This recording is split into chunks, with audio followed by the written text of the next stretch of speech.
الحمد للہ رب العالمین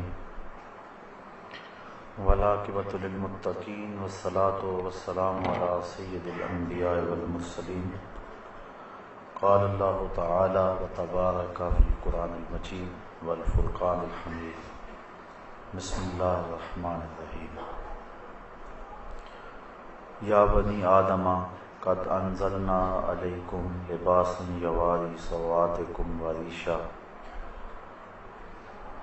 ولباس التقوی ذالک خیر ذالک من آیات اللہ لعلہم یذکرون یا بنی آدم لا یفتننکم الشیطان کما اخرج ابویکم من الجنۃ ینزع عنہما لباسہما لیریہما سوآتہما انہ یراکم هو وقبیلہ من حیث لا ترونہم انا جعلنا الشیاطین اولیاء للذین لا یؤمنون صدق اللہ مولانا العظیم وصدق رسولہ النبی الکریم الرؤوف الرحیم اللہم نور قلوبنا بالقرآن وزین اخلاقنا بالقرآن وادخلنا الجنۃ بالقرآن ونجنا من النار بالقرآن قال اللہ تعالی وتبارک فی شان حبیبہ مخبرا وعامرا ان اللہ وملائکتہ یصلون علی النبی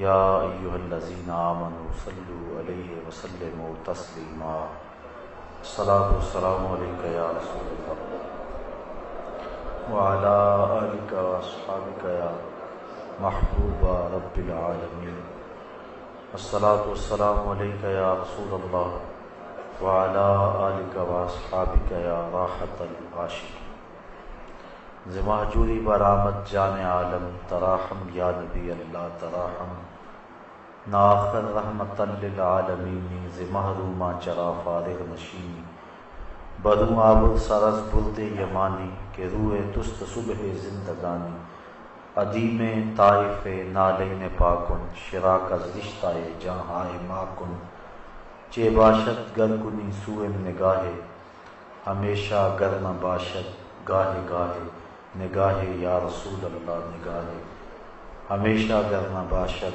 گاہے گاہے صد ہزاراں جبریل اندر بشر بہر حق سوئے غریباں یک نظر یا رسول اللہ انظر حالنا یا حبیب اللہ اسمع قالنا اننی فی بحر غم مغرق خذ یدی ساحل لنا اشکالنا یا صاحب الجمال و یا سید البشر من وجهک المنیر لقد نور القمر لا يمکن الثناء کما کان حقہ بعد از خدا بزرگ توئی قصہ مختصر۔ تمام حمد و ثنا تعریف و توصیف اللہ جل مجدہ الکریم کی ذات بابرکات کے لیے جو خالق کائنات بھی ہے اور مالک شجہات بھی۔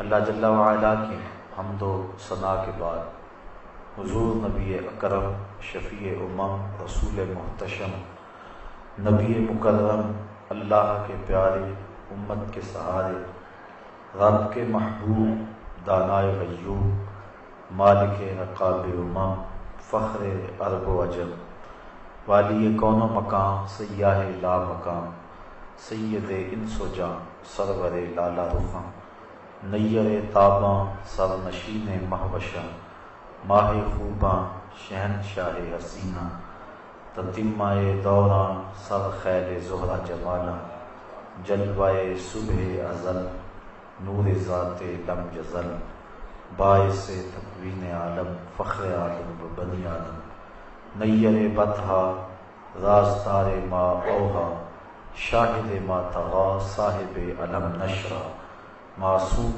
آمنہ احمد مجتبیٰ حضرت محمد مصطفیٰ صلی اللہ علیہ وسلم کے حضور ناز میں اپنی عقیدتوں ارادتوں اور محبتوں کا خراج پیش کرنے کے بعد معزز محترم سامعین خواتین و حضرات السلام علیکم ورحمۃ اللہ وبرکاتہ۔ پردہ اور حیا کے عنوان سے کچھ باتیں آج کی اس نشست میں آپ کے گوش گزار کرنے کی کوشش کروں گا اللہ تعالیٰ میری زبان کو سچائی کا نور نصیب فرمائے، اور جو سنیں اس پر مجھے اور آپ کو عمل کی توفیق نصیب کرے۔ اللہ تعالیٰ جل شانہ نے ہمیں جو دین دیا وہ دین فطرت ہے۔ مرد اور عورت انسانیت کے دو خوبصورت تیور انداز اور روپ ہیں۔ مرد کے وظائف ذمہ داریاں اور طرح کی ہیں، اور عورت کے وظائف اور ذمہ داریاں کچھ اور طرح کی ہیں۔ اس لیے دونوں کو صلاحیتیں بھی اس اعتبار سے دی گئی ہیں۔ مرد کو جفاکش اور سخت پیدا کیا گیا، عورت کے اندر لطافت، ناز و انداز اور اس کے معمولات کے مطابق اور اس کی ذمہ داریوں کے مطابق اس کو صلاحیتوں سے نوازا گیا ہے۔ مرد چونکہ کسب معاش کر کے گھر کے نظم و نسق کو چلاتا ہے، اور عورت امور خانہ داری میں مصروف رہتی ہے، تو دونوں کے وظائف، احکام، حالات اور صلاحیتیں الگ الگ رکھی گئی ہیں، اور ہر ایک کی تخلیق میں ہزارہ حکمتیں ہیں، اور پھر دونوں کو ایک دوسرے کی ضرورت بنایا۔ عورت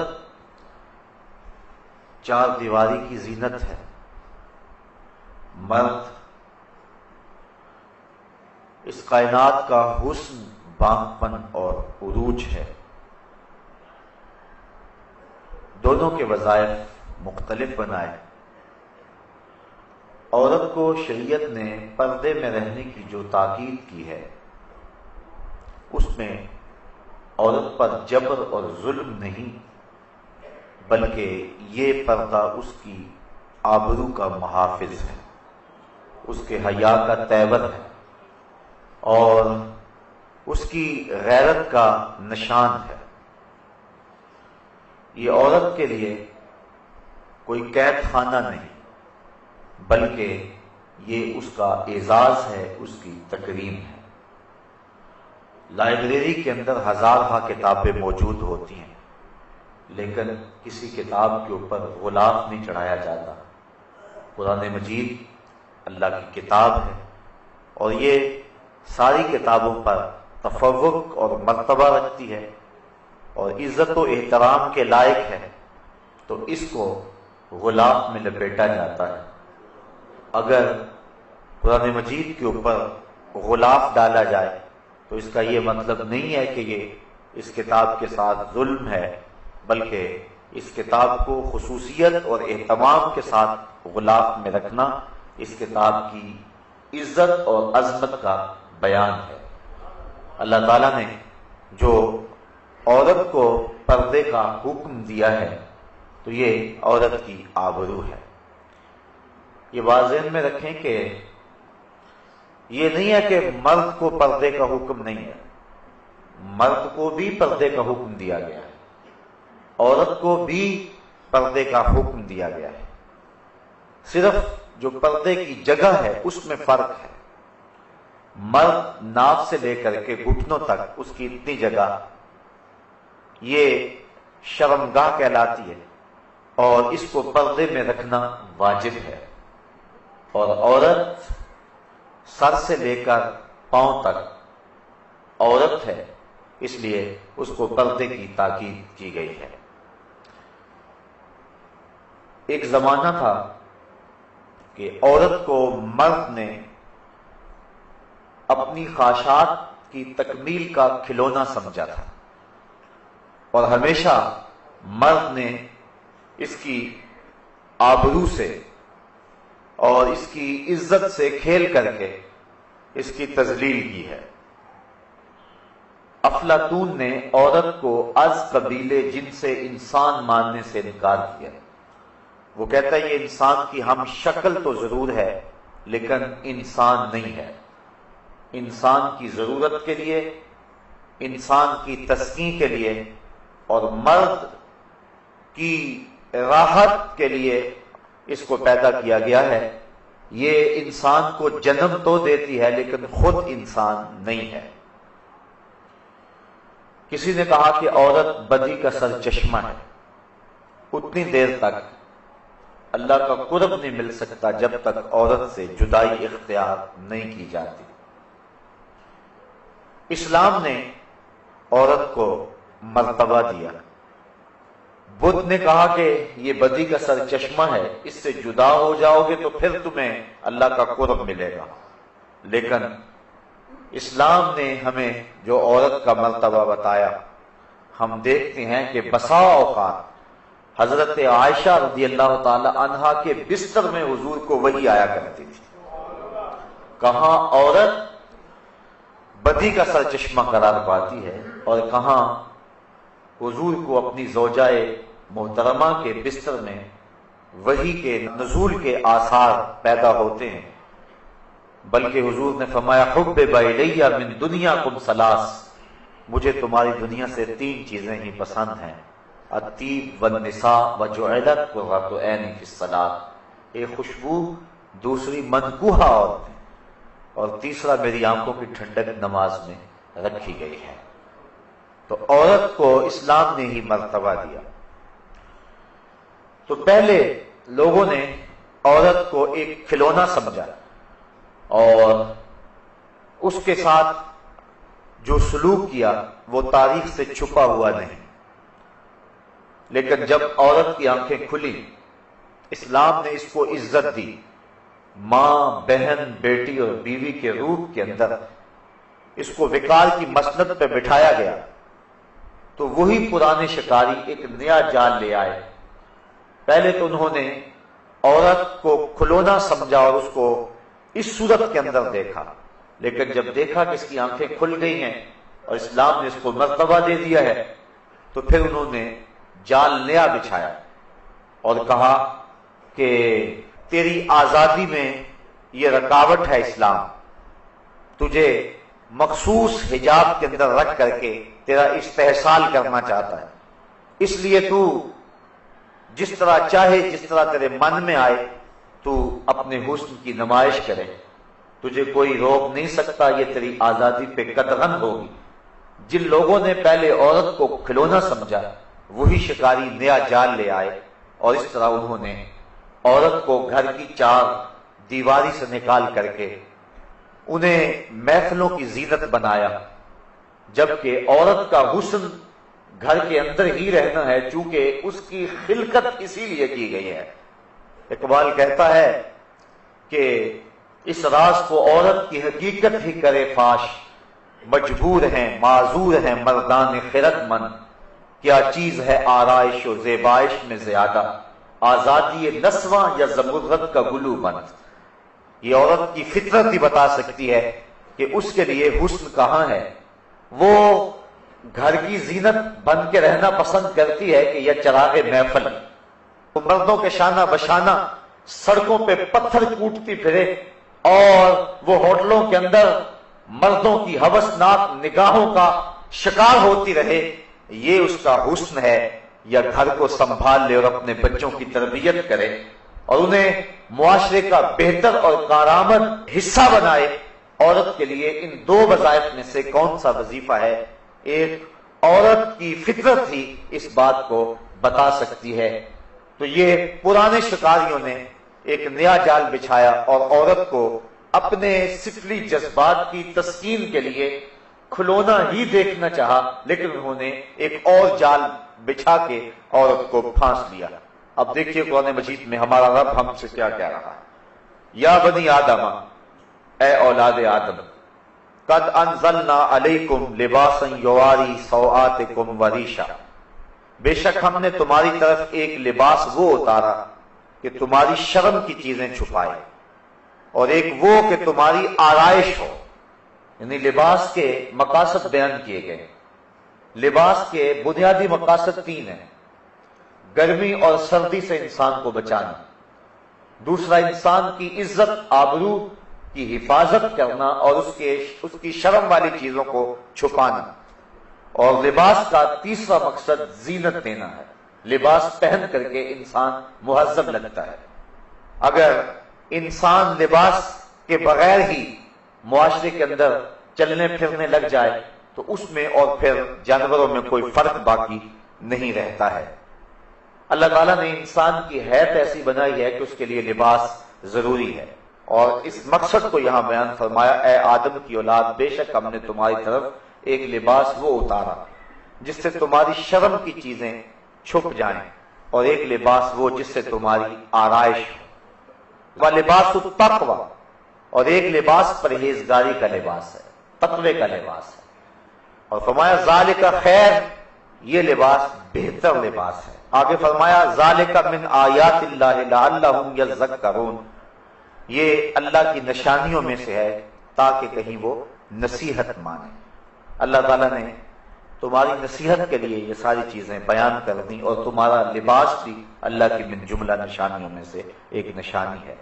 یا بنی آدم، اے اولاد آدم، لا یفتننکم الشیطان کما اخرج ابویکم من الجنہ، اے اولاد آدم خبردار کہیں تمہیں شیطان فتنے میں مبتلا نہ کر دے، تمہیں فتنے میں نہ ڈال دے۔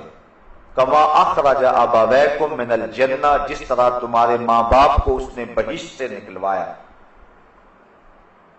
ینزع عنہما لباسہما لیریہما سوآتہما، اور اتروا دیے ان کے لباس کہ ان کی شرم کی چیزیں انہیں نظر پڑیں۔ انہ یراکم ہوا وقبیلہ من حیث لا ترونہم، بے شک وہ اور اس کا قبیلہ اور کنبہ تمہیں وہاں سے دیکھتا ہے کہ تم انہیں نہیں دیکھتے ہو۔ یعنی شیاطین تمہیں دیکھتے ہیں اور تمہارے اوپر حملہ آور ہوتے ہیں، لیکن تم شیاطین کو نہیں دیکھتے۔ انا جعلنا الشیاطین اولیاء للذین لا یؤمنون، بے شک ہم نے شیطانوں کو ان کا دوست کیا جو ایمان نہیں لاتے۔ جو مومن ہیں شیطان ان کا دوست نہیں ہے، بلکہ جو ایمان نہیں لاتے شیطان ان کا دوست ہے۔ تو شیطان چاہتا ہے کہ تمہارے لباس کو پھر تار تار کر دے، اور تمہیں پھر برہنہ کر دے، اور تمہارے تقوی کا لباس بھی چھین لے، اور وہ لباس جو تمہیں زینت دیے ہوئے ہے، اور وہ لباس جو تمہاری شرم والی چیزوں کو چھپائے ہوئے ہے، شیطان چاہتا ہے کہ تمہارے اس لباس کو پھر تم سے اتروا دے اور تم کو رسوا کر دے۔ جو اہل ایمان ہیں وہ شیطان سے کبھی دوستی نہیں لگاتے، اور جن کو ایمان کی بہار نصیب نہیں ہے وہ شیطان کو اپنا دوست سمجھ لیتے ہیں۔ تو اہل ایمان کبھی بھی شیطان کے ساتھ اپنی دوستی کے رشتے کو قائم نہیں رکھتے، بلکہ اللہ تعالیٰ نے ایک دوسرے مقام پر ارشاد فرمایا: یا ایھا الذین آمنوا لا تتخذوا عدوی وعدوکم اولیاء، اے ایمان والو میرے اور اپنے دشمن کو کبھی بھی دوست نہ بنانا۔ دشمن سوائے دشمنی کے اور کیا کرے گا؟ وہ جس روپ میں مرضی آ جائے سوائے دشمنی کے وہ کر ہی کیا سکتا ہے۔ تو شیطان ہمارا دشمن ہے، اس نے ہمارے رب کے روبرو قسم کھائی تھی کہ مجھے قسم ہے تیری عزت کی، میں تیرے بندوں کو تیرے تک نہیں پہنچنے دوں گا، میں ان کے دائیں ان کے بائیں ان کے آگے ان کے پیچھے چاروں طرف کو گھیر لوں گا۔ دو سمتیں بھول گیا، ایک اوپر والی ایک نیچے والی۔ جب بندہ پیشانی سجدے میں رکھ دے یا ہاتھ اٹھائے اور اللہ سے عرض کرے تو شیطان انسان کے راستے میں حائل نہیں ہو سکتا ہے، باقی چاروں سمتوں سے آتا ہے، تو اس کو کبھی بھی اہل ایمان دوست نہیں سمجھتے ہیں۔ تو شیطان انسان کو بے حیا بنانے کے لیے تگ و تاز کیا کرتا ہے، اور ہمیشہ شیطان انسان کی آبرو کا دشمن ہے، اس کو ایک آنکھ بھی انسان کی عزت نہیں بھاتی، اور وہ چاہتا ہے کہ انسان کو حیا باختہ کر دوں۔ اور صاحبو یہ بات ذہن میں رکھو کہ جب کسی قوم کے اندر حیا باقی نہیں رہتا تو اس قوم کا دین باقی نہیں رہتا۔ حضرت نبی رحمت صلی اللہ علیہ وآلہ وسلم تشریف فرما ہوئے تو ایک صاحب اپنے بھائی کو حیا کے بارے میں درس دے رہا تھا، حیا کی تعلیم دے رہا تھا. تو حضور جب تشریف فرما ہوئے اور اس کے بھائی کو تعلیم دیتے ہوئے دیکھا تو فرمایا دعو فإن الحیا من الایمان، فرمایا اسے چھوڑ دے، حیا تو ایمان کا حصہ ہے. یعنی جب ایمان ہوگا تو لازمی طور پہ حیا بھی ہوگا. حیا کا سبق اور حیا کی تعلیم اور حیا کے لیے کوشش کر کے کسی شخص کے اندر اس بات کو ڈھیلا نہیں جا سکتا. اگر ایمان نہیں ہے تو حیا نہیں آ سکتا، اور اگر ایمان ہے تو حیا لازمہ ہے ایمان کا. تو جس کے اندر ایمان ہوگا تو یقیناً اس کو حیا کی صفت بھی حاصل ہوگی، اور یہ ایمان کے شعبوں میں سے ایک اہم شعبہ ہے. بلکہ حضور نے فرمایا کہ حیا سارے کا سارا بھلائی ہے، اور حیا سوائے بھلائی کے اور کچھ نہیں لاتا ہے. تو شیطان چاہتا ہے کہ ہمیں حیا باختہ کر دیں، اور حیا باختگی کی جو ہے وہ بدترین صورت یہ ہے کہ وہ کسی کے لباس کو اتار دے. اللہ نے جن چیزوں کو چھپانے کا حکم دیا ہے اگر ان چیزوں کو چھپایا نہ جائے تو پھر حیا کا جوہر باقی نہیں رہتا ہے. اس لیے اللہ تعالیٰ نے اہل ایمان کو اپنے رسول کی وساطت سے یہ حکم دیا، قل للمؤمنین یغضوا من ابصارہم وَيَحْفَظُوا فُرُوجَهُمْ ذَلِكَ أَزْكَىٰ لَهُمْ إِنَّ اللَّهَ خَبِيرٌ بِمَا يَصْنَعُونَ. اے محبوب آپ فرما دیجئے، حکم دیجئے للمؤمنین مسلمان مردوں کو، کیا حکم دیجئے؟ یغضوا من ابصارہم، کہ وہ اپنی نگاہوں کو نیچا رکھیں، وَيَحْفَظُوا فُرُوجَهُمْ، اور اپنی شرمگاہوں کی حفاظت کریں، ذَلِكَ أَزْكَىٰ لَهُمْ، یہ ان کے لیے زیادہ ستھری بات ہے. ان اللہ خبیر بما یصنعون، جو تم کرتے ہو اللہ اس کو خوب جانتا ہے. تمہارے کاموں سے، تمہارے اعمال سے تمہارا رب بے خبر نہیں ہے. وَقُلْ لِلْمُؤْمِنَاتِ، اور اے محبوب آپ مومن عورتوں کو حکم دیں، یغضضن من ابصارہن، کہ وہ اپنی نگاہوں کو نیچی رکھیں، وَيَحْفَظْنَ فُرُوجَهُنَّ، اور اپنی پارسائی کی حفاظت کریں، وَلَا يُبْدِينَ زِینَتَهُنَّ، اور اپنے بناؤ کو نہ دکھائیں، الا ما ظہر منہا، مگر وہی جو اللہ نے ظاہر کیا ہے، وَلْيَضْرِبْنَ بِخُمُرِهِنَّ عَلَى جُيُوبِهِنَّ، اور اپنے دوپٹے اپنے گریبانوں پہ ڈال لیں، وَلَا يُبْدِينَ زِینَتَهُنَّ، اور اپنی زینت اور سنگار کو ظاہر نہ کریں، الا لِبُعُولَتِهِنَّ، مگر اپنے شوہروں پر، او آبائهن، یا اپنے باپ پر، او آبائے بعولتہن، یا اپنے شوہروں کے باپ پر، او ابنائہن، یا اپنے بیٹوں پر، او ابنائے بعولتہن، یا اپنے شوہروں کے بیٹوں پر، او اخوانہن، یا اپنے بھائیوں پر، او بنی اخوانہن،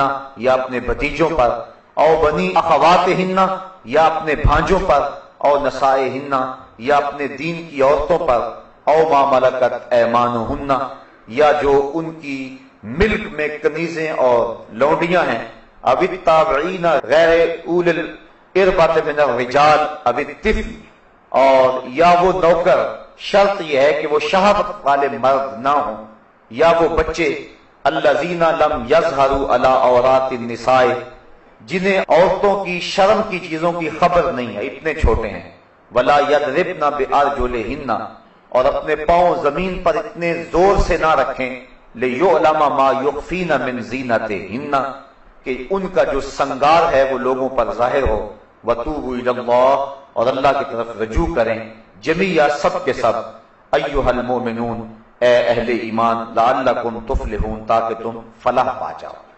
تو حضور کی وساطت سے اللہ تعالیٰ نے ہمیں یہ حکم دیا، مردوں کو حکم دیا کہ وہ اپنے پردے کی اور اپنی آبرو کی حفاظت کریں.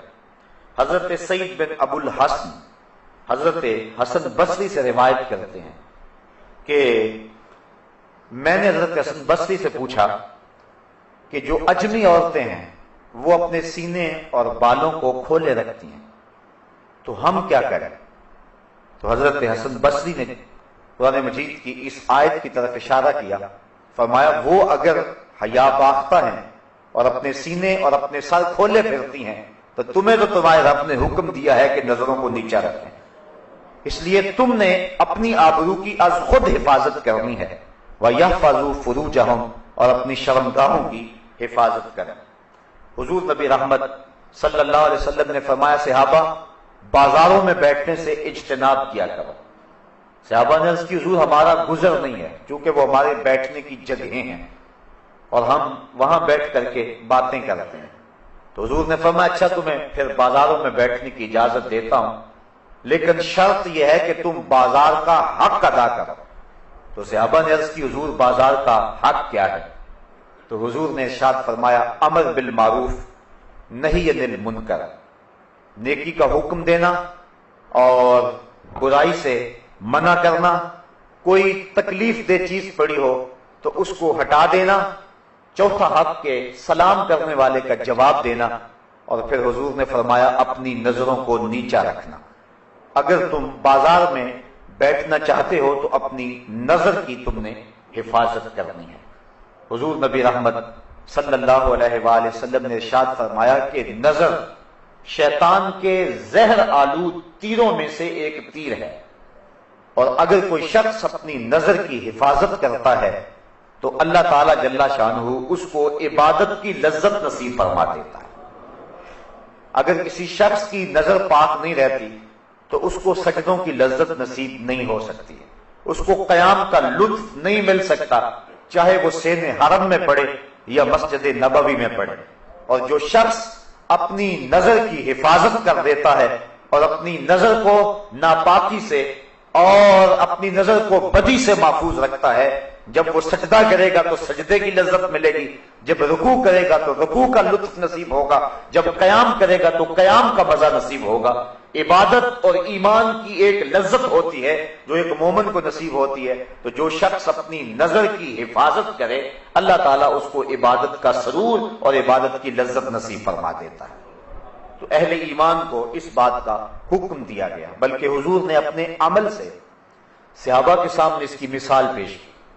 حجۃ الوداع کے موقع پہ آقا کریم علیہ السلام کے ردیف تھے حضرت فضل بن عباس رضی اللہ تعالی عنہ، حضرت عبداللہ ابن عباس رضی اللہ تعالی عنہ کے بھائی اور حضور کے چچا زاد بھائی، حضرت عباس بن عبد المطلب رضی اللہ تعالی عنہما کے فرزند ارجمند، اور یہ تھے بڑے خوبصورت۔ حضور علیہ السلام کے ساتھ سواری کے اوپر تشریف فرما تھے، تو ایک قبیلے کی ایک خوبصورت عورت حضور سے مسئلہ پوچھنے کے لیے آگے بڑھی، تو حضرت فضل بن عباس کی نظر پڑ گئی، بلکہ ان کے چہرے پر نظر جم گئی۔ تو آقا کریم علیہ السلام اسی عالم کے اندر پیچھے پلٹ کے دیکھا اور اپنے ہاتھ سے حضرت فضل بن عباس کی ٹھوڑی کو پکڑا اور پکڑ کے دوسری سمت کر دیا، اور لوگوں کے سامنے اس مثال کو رکھا کہ کوئی جتنا مرضی متقی اور معتبر کیوں نہ ہو وہ نظر کی حفاظت کرے، جس کی نظر پاک رہے گی اس کو باقی معاملات کے اندر خیر رہے گی، کیونکہ سب سے پہلے نظر بھٹکتی ہے، جب نظر بھٹکتی ہے تو خیال بہکتے ہیں، جب خیال بہکتے ہیں تو پھر انسان زنا کی طرف راغب ہوتا ہے۔ اس لیے اسلام نے دواعی زنا سے ہی روک دیا، اس لیے کہا سب سے پہلے تم اپنی نظر کی حفاظت کرو۔ بلکہ حضور علیہ السلام نے ارشاد فرمایا کہ نظر زنا کرتی ہے، فزن العین النظر وزن اللسان المنطق والنفس تمنا وتشتہی والفرج یصدق ذلك کلہ ویکذبہ۔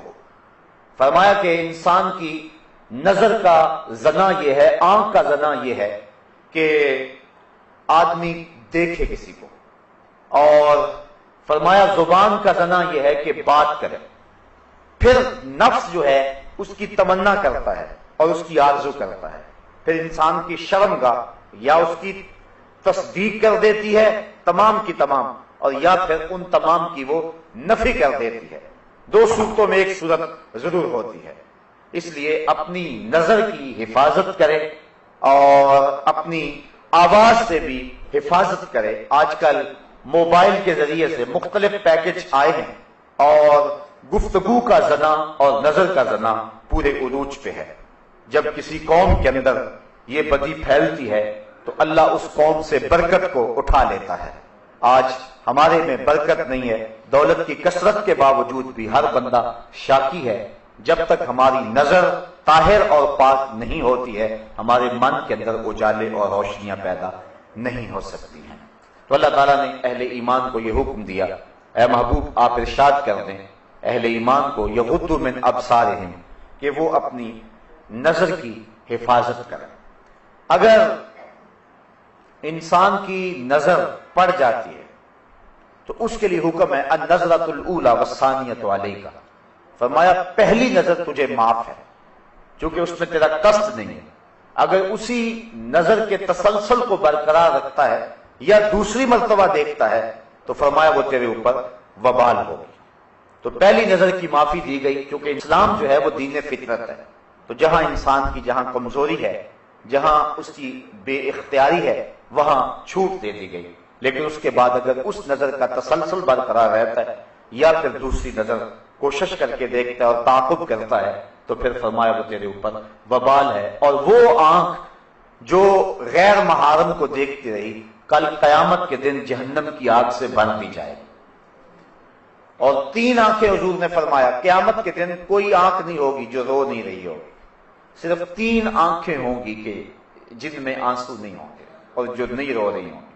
ایک وہ نظر جو غیر محارم کی طرف دیکھنے سے بچی، دوسری وہ نظر جو اللہ جل شانہ کی راہ میں اس کے راستے کے اندر جاگتی رہی، پہرا دیتی رہی، سرحدوں کے اوپر محافظت کرتی رہی، اور تیسری وہ نظر وہ آنکھ کہ خوف خدا میں مکھی کے سر کے برابر اس سے آنسو نکل آئے۔ تو فرمایا یہ 3 آنکھوں کے علاوہ باقی جتنی بھی آنکھیں ہیں وہ قیامت کے دن رو رہی ہوں گی۔ تو اپنی نظر کی حفاظت یہ بہت ضروری ہے، اور اللہ تعالیٰ نے قرآن مجید کے اندر یہاں خصوصیت کے ساتھ اس کا تذکرہ ارشاد فرمایا، وَيَحْفَظُوا فُرُوجَهُمْ ذَلِكَ أَزْكَىٰ لَهُمْ، اور اپنی شرمگاہ کی حفاظت کریں، یہ بہتر ہے ان کے لیے۔ ان اللہ خبیر بما یصنعون، بے شک اللہ ان کے کاموں کی خبر رکھتا ہے، یعنی اگر تم اپنی نظر کو محفوظ نہیں رکھ پاتے تو مت سمجھو کہ کسی نے دیکھا نہیں ہے، تمہارا رب دیکھ رہا ہے، اس کی نظر سے کوئی شے پوشیدہ نہیں ہے، ایک ایک چیز لکھی جا رہی ہے اور اس کا حساب کل تمہیں دینا پڑے گا۔ تو فرمایا وہ جانتا ہے، وہ دیکھتا ہے، اگر تم بچ جاؤ تو پھر بھی دیکھ رہا ہے، اور اگر تم نہ بچو تو وہ پھر بھی دیکھ رہا ہے۔ تو یہ اہل ایمان کو حکم دیا گیا۔ دوسری طرف عورتوں کو حکم دیا گیا، وَقُلْ لِلْمُؤْمِنَاتِ يَغْضُضْنَ مِنْ أَبْصَارِهِنَّ، اور اے محبوب مسلمان عورتوں کو بھی حکم دیں کہ وہ بھی اپنی نظروں کو نیچا رکھیں۔ اگر مرد کو روکا گیا ہے کہ وہ غیر محرم عورت کی طرف نہ دیکھے تو عورت کو بھی روکا گیا ہے کہ وہ غیر محرم مرد کو نہ دیکھے۔ حضرت ام سلمہ رضی اللہ تعالی عنہ حضور کی زوجہ محترمہ ہیں، حضرت میمونہ رضی اللہ تعالی عنہ کے گھر گئیں اور وہ بھی حضور کی زوجہ ہیں۔ تو حضرت عبداللہ ابن مکتوم آئے تو یہ ان کو دیکھنے لگے، تو حضور علیہ السلام نے فرمایا کہ پردہ کرو۔ حیرت سے عرض کی حضور یہ تو نابینے ہیں، تو حضور علیہ السلام نے فرمایا یہ نابینے ہیں، تم نابینا تو نہیں ہو، یعنی عورت کو بھی منع کر دیا کہ تو مرد کو نہ دیکھے۔ بلکہ حضور نبی رحمت صلی اللہ علیہ وآلہ وسلم کی پیاری صاحبزادی سیدہ فاطمہ الزہرا رضی اللہ تعالی عنہا سے پوچھا گیا کہ عورت کے لیے بہترین پردہ کیا ہے، تو سیدہ فرمانے لگی کہ عورت کا بہترین پردہ یہ ہے کہ نہ وہ مرد کو دیکھے اور نہ کوئی مرد اس کو دیکھے۔ بلکہ حضرت فاطمہ رضی اللہ تعالی عنہا اس وجہ سے پریشان رہا کرتی تھی کہ اب تو میں اپنے پردے کی حفاظت کرتی ہوں، جب موت طاری ہو گئی تو پھر اس کے بعد چارپائی کے اوپر اٹھا کر کے قبرستان میں لے جاتے ہیں اور عورت کے جسم کی ڈیل ڈھول جو ہے اس کو مرد دیکھتے ہیں، تو میرے لیے یہ بھی پریشانی کا باعث ہوگا۔ تو وہ اس معاملے میں سخت متفکر رہا کرتی تھی۔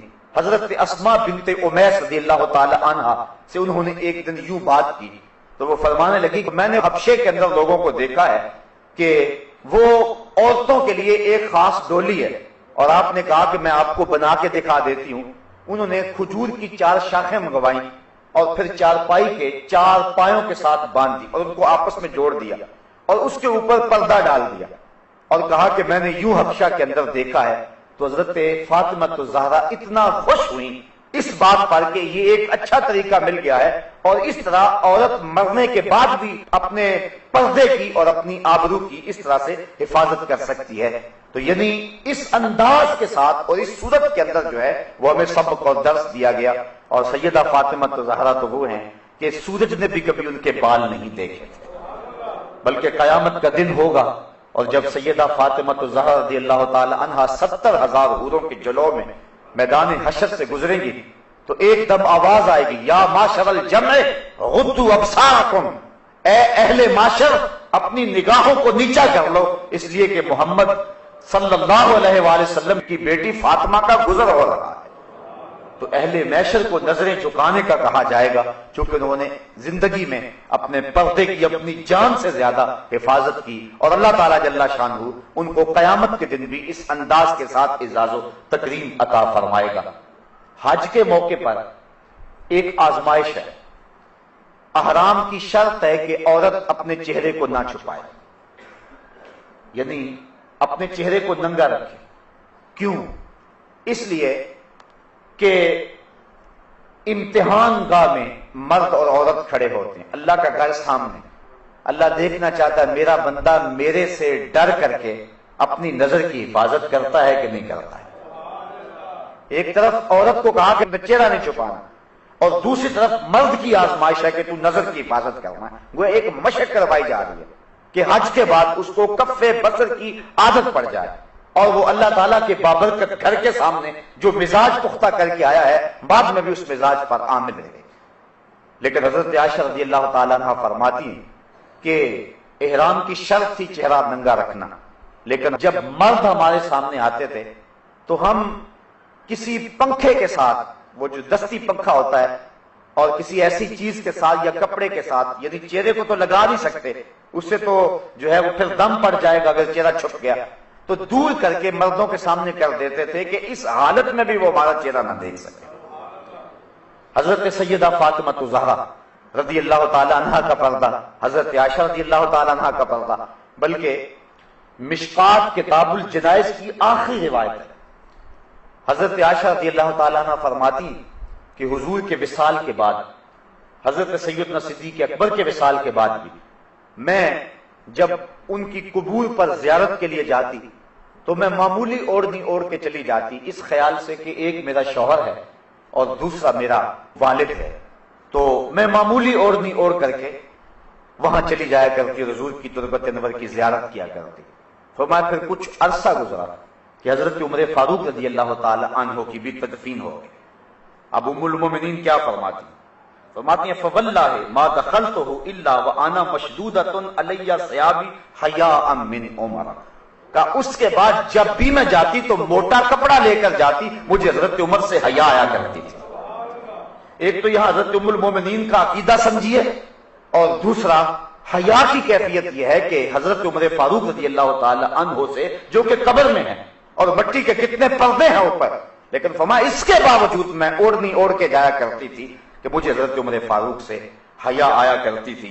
اللہ کے محبوب علیہ السلام نے ارشاد فرمایا کہ نساء کاسیات عاریات مائلات ممیلات رؤوسہن مثل اسنمۃ البخت لا يدخلن الجنۃ ولا یجدن ریحھا.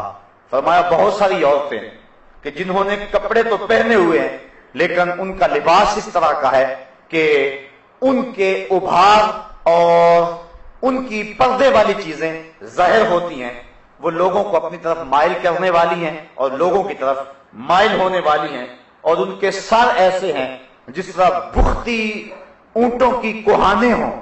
حضور نے فرمایا کہ وہ عورتیں کبھی بھی جنت میں داخل نہیں ہوں گی بلکہ وہ جنت کی خوشبو بھی نہیں پائیں گی. اور احادیث میں آتا ہے کہ جنت کی خوشبو 500 سال کی مسافت سے آنا شروع ہو جائے گی.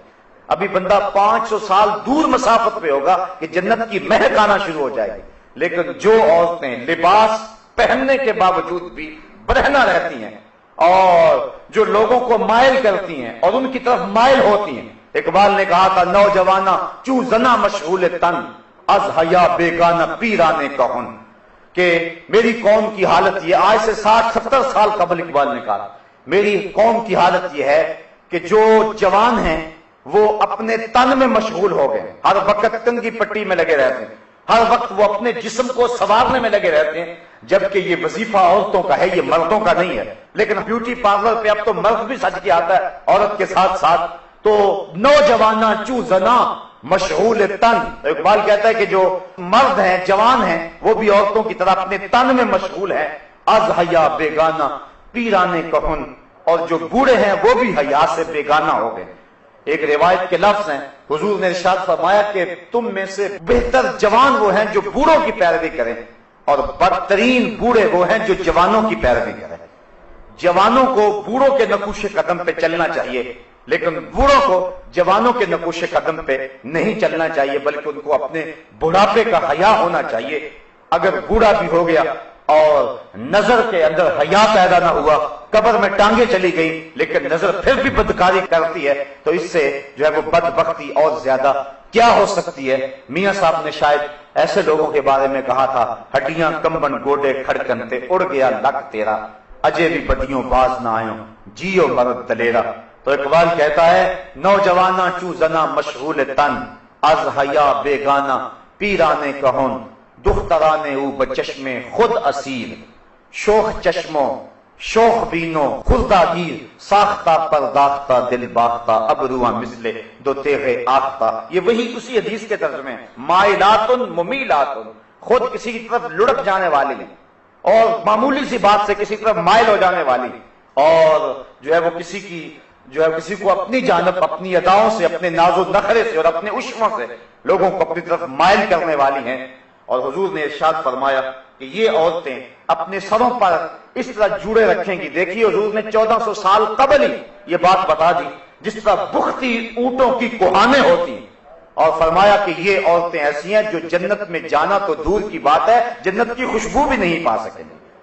آج اپنے لباس کو ترک کر دیں، آج حیا کی چادر پھاڑ کے پھینک دیں، جو کرنا ہے کرنے، اس مغرب کے معاشرے کے پیچھے لگ جائیں، لیکن حضور کے اس فرمان کو نظر میں رکھیں کہ قیامت کے دن پھر کتنی رسوائی ہوگی ان عورتوں کی جنہوں نے حیا کی چادر کو اتار کے پھینک دیا۔ بلکہ آئیے ہم حضور کے دور کو دیکھتے ہیں۔ ابو داؤد شریف کے اندر روایت ہے کہ ایک خاتون کا بیٹا شہید ہو گیا کسی جنگ کے اندر، تو حضور کی خدمت میں وہ حاضر ہوئی، لیکن اپنے جوان بیٹے کی وفات پر اور اس کی شہادت پر حضور کی خدمت میں جب حاضر ہوئی تو صحابہ نے کیا دیکھا کہ اس کا پورا جسم جو تھا وہ پردے میں لپٹا ہوا تھا۔ تو بیٹے کی وفات پر باوجود کے دکھ اور تکلیف کی کیفیت میں بعض اوقات شرعی ضابطے لوگوں سے چھوٹ جاتے ہیں، لیکن اس نے اپنے پردے کا خوب اہتمام کیا ہوا تھا۔ صحابہ نے تعجب کرتے ہوئے، اور تعجب جو تھا اس کو تحسین کی نظر سے دیکھتے ہوئے، کہا کہ تو نے اس حالت کے اندر بھی اپنے پردے کا اتنا التزام کیا ہے؟ تو اس عورت نے جو جواب دیا وہ دختران ملت کے لیے کتنی روشن اور کتنی جو ہے وہ اجالے بانٹنے والی بات ہے۔ اس نے کہا میرا بیٹا فوت ہو گیا، میرا حیا تو فوت نہیں ہوا ہے، میرا بیٹا چلا گیا لیکن میرا حیا تو بھی باقی ہے۔ تو یہ تھی اسلام کی وہ دختران جن کی گود میں اسلام پلتا تھا۔ جب عورت پردے میں تھی تو وہ ایسے بچے جنم دیتی تھی جو قوم کی تقدیر کو بدل کے رکھ دیتے تھے۔ اقبال کہتا ہے تو نہ دانی کہ سوزے کے راتے تو دیگر گوں کر تقدیر عمر رہا۔ میرے قوم کی بہن تو نہیں جانتی کہ تو بہن ہو کے قرآن پڑھے تو عمر کی تقدیر بدلتی ہے، اور تو ماں ہو کے قرآن پڑھے تو بیٹا نیزے کی نوک پہ بھی قرآن سناتا ہے۔ آج اگر عورت سمٹ جائے تو معاشرہ پھیل جائے گا۔ میری بہن، میری بیٹی، تو نگار خانے کی زینت نہیں ہے، تو گھر کی آبرو ہے، تو مغرب کی ٹینوں نہیں ہے، تو مشرق کی بیٹی ہے، تو محافل کا حسن نہیں ہے، بلکہ تو چراغے خانہ ہے۔ تیرے دم سے کائنات کے اندر حسن ہے۔ مکالمات افلاطون نہ لکھ سکی لیکن اسی کے شعلہ سے ٹوٹا شرار افلاطون۔ اسی عورت کی گود کے اندر اسلام پلتا تھا۔ جب مائیں ام الخیر جیسی تھی تو بیٹے غوث اعظم جیسے جنم لیتے تھے۔ جب مائیں راستی جیسی تھی تو بیٹے بابا فرید جیسے جنم لیتے تھے۔ جب مائیں سیدہ فاطمہ زہرا جیسی تھی تو بیٹے حضرت امام حسین جیسے جنم لیا کرتے تھے۔ جب ماں قرآن کھول کے تلاوت کرتی تھی اور بیٹے کو لوہیاں دیا کرتی تھی تو بیٹے وقت کے بایزید ہوا کرتے تھے۔ لیکن جب مائیں ایک طرف بیٹے کو دودھ پلا رہی اور دوسری طرف تھرکتی ہوئی تصویروں پہ نظر جمی ہوئی ہے، تو پھر بیٹے وقت کے بایزید تو نہیں ہوں گے، وہ اداکار اور ایکٹر ہی بنیں گے، وہ بے حیا ہی بنیں گے، حیا کا مادہ ان کی آنکھ میں نہیں ہوگا۔ تو اللہ تعالیٰ جل شانہ نے خاص طور پہ ارشاد فرمایا اور عورتوں کو کہا کہ وہ اپنی نظر کو نیچا رکھیں، وَيَحْفَظْنَ فُرُوجَهُنَّ، اور اپنی پارسائی کی حفاظت کریں۔ سب سے قیمتی جوہر کسی شخص کی آبرو ہے، اگر آبرو باقی نہ رہی تو کیا باقی رہا؟ وَلَا يُبْدِينَ زِينَتَهُنَّ، اور اپنا بناؤ نہ دکھائیں، إِلَّا مَا ظَهَرَ مِنْهَا، مگر جتنا خود ظاہر ہے۔ بعض علماء نے کہا کہ اس سے مراد جو ہے وہ اس کا لباس ہے، بعض نے کہا ہاتھ اور اس کا چہرہ اور اس کے پاؤں ہیں، لیکن یہ بات ذہن میں رکھیں، جو شریعت نے ہاتھ، پاؤں اور چہرے کے پردے کے بارے میں ہے کہ اس کا پردہ نہیں ہے، تو وہ رشتے آگے آ رہے ہیں کہ ان سے پردہ نہیں ہے، یعنی گھر کے اندر عورت رہتی ہے تو ظاہر بیٹے کے سامنے ہاتھ اور چہرہ اور پاؤں ان کا برہنہ رہنا یہ ضروری ہے، ممکن نہیں ہے کہ یہ برہنہ نہ رہے، اس لیے شریعت نے اس کی اجازت دی ہے کہ وہ اپنے بیٹوں کے سامنے، اپنے باپ کے سامنے، اپنے بھائیوں کے سامنے، بھتیجوں اور بھانجوں کے سامنے یہ سارے رشتے گنوائے، اور عورتیں عورتوں کے سامنے، اور وہ بھی عورتیں جو مسلمان عورتیں ہیں، جو کافرہ عورتیں ہیں، ان کے سامنے بھی عورت پردہ کرے۔ یعنی اس بات کی بھی تاکید کی گئی ہے کہ کافرہ عورت کے سامنے بھی جو ہے وہ پردہ کرے، اس کو بھی اپنی زیب و زینت نہ بنائے، کیونکہ وہ اتنی مقدس ہے، جس طرح شہوانی نگاہ اس کے چہرے پہ نہیں پڑنی چاہیے، کسی غیر جو ہے وہ مسلم عورت کی ناپاک نگاہ بھی اس کے مقدس چہرے پہ نہیں پڑنی چاہیے۔ یہ اسلام نے عورت کو عزت دی ہے، یہ اس کو مرتبہ دیا ہے، بلکہ ایک مخنث حضور علیہ السلام کے گھر میں آتا تھا اور ازواج مطہرات ان کے پاس بیٹھ جایا کرتی تھی، حضور علیہ السلام نے کبھی کچھ نہیں کہا تھا۔ ایک دن حضور تشریف لائے تو وہ باتیں کر رہا تھا، اور بات کیا کر رہا تھا؟ کسی عورت کا تذکرہ کر رہا تھا کہ وہ اتنی موٹی ہے کہ جب وہ اٹھ کے چلتی ہے تو 4 بل پڑتے ہیں اس کے بدن پہ، اور جب وہ لوٹتی ہے تو اس کی کمر پہ 4 بل پڑتے ہیں، یعنی اس کے حیات جلوس اور حیات قیام کو وہ بیان کر رہا تھا۔ تو آقا کریم علیہ السلام نے ازواج مطہرات سے فرمایا کہ اس سے بھی تم پردہ کیا کرو، اگرچہ یہ مخنث ہے لیکن چونکہ یہ عورتوں کے ان محاسن پہ نظر رکھتا ہے، وہ شخص کے جس کی نظر خراب ہو یا جس کے خیال کے اندر وسوسہ پیدا ہو سکتا ہے اور یا جس کے خیال کے اندر پلیتی آ سکتی ہے، اگرچہ اس کے اندر مرد والی خاصیت نہ بھی ہو تو قوم کی بیٹیوں کو اس سے بھی پردہ کرنے کی ضرورت ہے۔ اس لیے کافرہ عورتیں جو ہیں ان سے بھی پردہ کرنے کی تلقین کی گئی ہے۔ اس کے من جملہ خرابیوں میں علماء نے یہ خرابی بھی بیان کی ہے کہ وہ اپنے مردوں کو جا کے اس کے محاسن بیان کریں گی تو وہ مرد ان کے لیے جو ہے وہ راغب ہوں گے، اس لیے کافرہ عورت کے سامنے بھی اپنی زینت کو ظاہر نہ کیا جائے۔ اللہ اکبر۔ بلکہ یہاں تک ارشاد فرمایا، ذرا غور کیجئے، آج جس معاشرے میں ہم جی رہے ہیں، آج اگر کوئی ایسی بات کرے تو لوگ کہتے ہیں کہ یہ کٹ ملا ہے، یہ معاشرے کو پنپتے ہوئے دیکھ نہیں سکتا، اس کا دین بڑا سخت ہے، لیکن یہ تمہارا رب فرما رہا ہے نہ صرف کہ عورت اپنے پردے کی حفاظت کرے، بلکہ ارشاد فرمایا وَلَا يَضْرِبْنَ بِأَرْجُلِهِنَّ لِيُعْلَمَ مَا يُخْفِينَ مِنْ زِينَتِهِنَّ۔ عورت اپنے گھر کی 4 دیواری کے اندر اپنا پیر اتنے زور سے نہ رکھے کہ اس کے پاؤں میں پڑے ہوئے پازیب کی چھنکار باہر گزرتے ہوئے غیر مرد کے کانوں میں پڑے۔ یعنی اسلام یہاں تک عورت کو پردے کی تلقین کرتا ہے، نہ صرف عورت پردہ ہے، نہ صرف اس کے چہرے اور اس کے ہاتھوں کا پردہ ہے، نہ صرف کہ اس کی آواز پردہ ہے، بلکہ عورت کے ساتھ نسبت ہو گئی جس زیور کی، اسلام کہتا ہے کہ اس زیور کی چھنکار بھی غیر مرد کے کانوں تک نہ پہنچے، کیونکہ یہ زیور ایک عورت نے پہنا ہوا ہے اور عورت اتنی مقدس ہے کہ اس کے پاؤں سے جڑنے والے زیور کی چھنکار کا بھی پردہ بن گیا۔ بلکہ دیکھیے یہاں 22ویں پارے کے ابتدا کے اندر اللہ تعالیٰ جل شانہ نے جو حکم دیا حضور کی ازواج مطہرات کو، ذرا اس پہ غور کیجئے، اللہ تعالیٰ کیا ارشاد فرما رہا ہے۔ ارشاد فرمایا یا نساء نبی لستن کاحد من النساء، اے نبی کی بیویوں تم عام عورتوں کی طرح نہیں ہو۔ میں کہتا ہوں بدقسمت ہیں وہ لوگ جو نبی کو اپنے جیسا کہتے ہیں، بدقسمت ہیں وہ لوگ۔ اللہ کہتا ہے نبی کی ازواج، نبی سے نسبت ازدواج رکھنے والی خواتین تم عام عورتوں جیسی نہیں ہو، چونکہ تمہاری نسبت رسول سے ہو گئی ہے. جس کی نسبت رسول سے ہو جائے وہ عام عورتوں کی سب سے اٹھ کر امتیاز کی سب پہ بیٹھ جاتی ہے، پھر نبی کا اپنا مرتبہ کیا ہوگا؟ تو لوگ دھوکہ کھا گئے. حضرت صاحبزادہ سید فیض الحسن شاہ علیہ رحمہ ایک بڑی خوبصورت بات کہا کرتے تھے. میں اس پہ لمبی گفتگو نہیں کرتا، لیکن یہ 2 جملے بہت کافی ہوں گے. آپ فرمایا کرتے تھے تو نے حلیمہ کی بکریوں کے پیچھے پیچھے تو دیکھا ہے، سدرہ پر جبریل کے آگے آگے کیوں نہیں دیکھا؟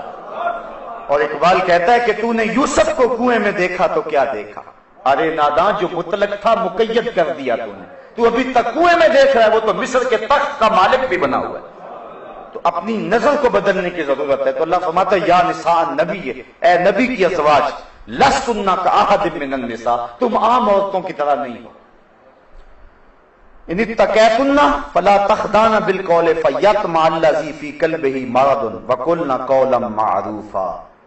دیکھیے ایک ایسا سبق دیا جا رہا ہے کہ جب تمہیں بامر مجبوری کسی مرد سے بات کرنی پڑے، اور ازواج مطہرات سے لوگ مسائل پوچھنے آیا کرتے تھے. حضرت ام المومنین عائشہ صدیقہ رضی اللہ تعالی عنہا سے جو ہے حضور نے فرمایا اس حمیرہ سے دین لو. تو عورتوں کے جتنے بھی مسائل ہیں امت تک پہنچے ہیں وہ حضرت ام المومنین کے ذریعے پہنچے. تو ان کے پاس امر مجبوری آنا پڑتا تھا صحابہ کو. کوئی مسائل جو حل نہیں ہوتے تھے تو وہ ان کے پاس آتے تھے کہ تم نے حضور کا عمل کیا دیکھا. تو انہیں حکم ہوا کہ اے نبی کی ازواج تم عام عورتوں کی طرح نہیں ہو اور تم اللہ سے ڈرو. اور جب کسی مرد سے تمہیں بات کرنی پڑ جائے، اللہ اکبر، تو کیا ارشاد فرمایا کہ ایسی نرمی نہ کرو کہ دل کا روگی کچھ لالچ کر لے.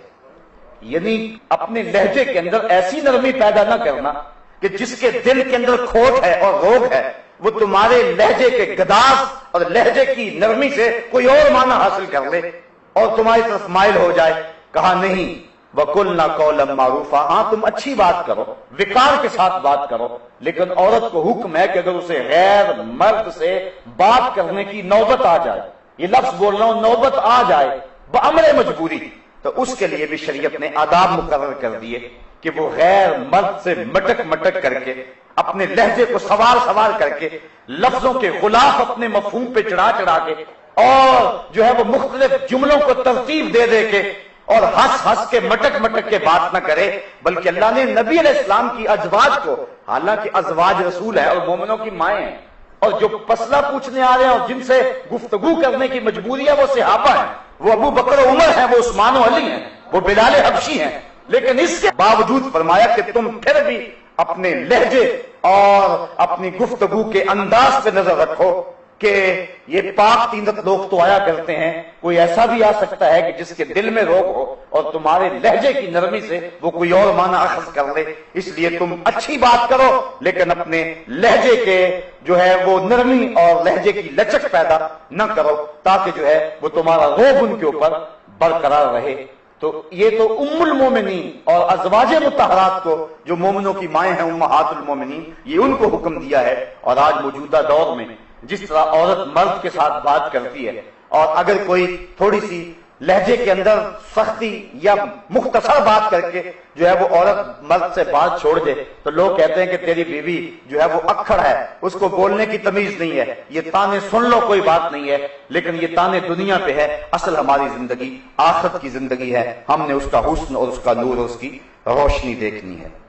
بلکہ اللہ تعالیٰ جل شانہ نے ارشاد فرمایا یا ایھا النبی قل لازواجک وبناتک ونساء المؤمنین یدنین علیہن من جلابیبہن ذالک ادنی ان یعرفن فلا یؤذین وکان اللہ غفورا رحیما.